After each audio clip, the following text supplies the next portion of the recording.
নমস্কার বন্ধুরা, আমি ঈশিতা। আমার নতুন একটি ব্লগে তোমাদের স্বাগত। আজকের দিনটি হলো জন্মাষ্টমীর দিন, আর আকাশের মুখটি দেখো ভার। জন্মাষ্টমীর দিনে বৃষ্টি হবে না সেটা কোনো দিন হয়? কারণ কৃষ্ণ ঠাকুর যেদিনকে জন্মেছিলেন সেদিনকে তো বৃষ্টি হয়েছিল, আমরা সবাই জানি সেই গল্পটা। দুপুরে রান্না বান্না শেষ করে মা বসেছিলেন আলপনা দিতে। আমার মা হয়তো দিদার কাছ থেকেই শিখেছেন। আমার দিদাও খুব ভালো আলপনা দিতেন। দিদাকে আমি খুব কম সময় দেখেছি, কিন্তু পুজোতে আমি দেখেছি। ইনফ্যাক্ট আমার ভাই যখন হয়েছিল, দিদা অনেক দিন এসে আমাদের কাছে ছিলেন। তখনও দিদাকে দেখতাম বৃহস্পতিবার দিন আলপনা দিতেন।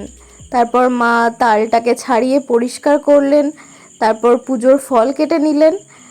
ফল কেটে নেওয়ার পরে মা আটা ময়দা মাখতে বসেছিলেন। তো তারপর মা বানিয়েছিলেন তালের লুচি, তালের বড়া। আমার মামা বাড়িতে তো তালের পরোটা, আরও অনেক কিছু হয়। তো আজকে আমরা ভোগ দিয়েছিলাম এই যে আমাদের গপ্পু। তো আজকে আমরা ভোগ দিয়েছিলাম অনেক কিছু, লুচি, ভাজা, ফল, মিষ্টি, দই। তারপর মা আর আমি পুজো করছিলাম। পুজো করিয়ে এই যে আমি তৈরি হয়ে গেছি। হ্যাঁ, শাড়ি পরেছিলাম।